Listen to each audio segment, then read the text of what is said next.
A person once went up to renowned consciousness teacher Eckhart Tolle after one of his events and said, "Wow, that talk was incredible."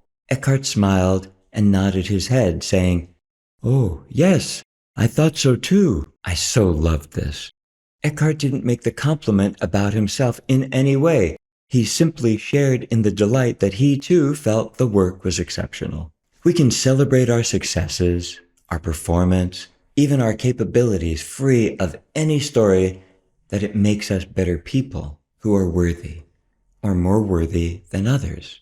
We can learn from our experiences of success and failure without making it about our worth. You hold your position at the top of your company because you've demonstrated excellence and success. Enjoy that. Appreciate it. Celebrate your good works. Is where you're at good enough?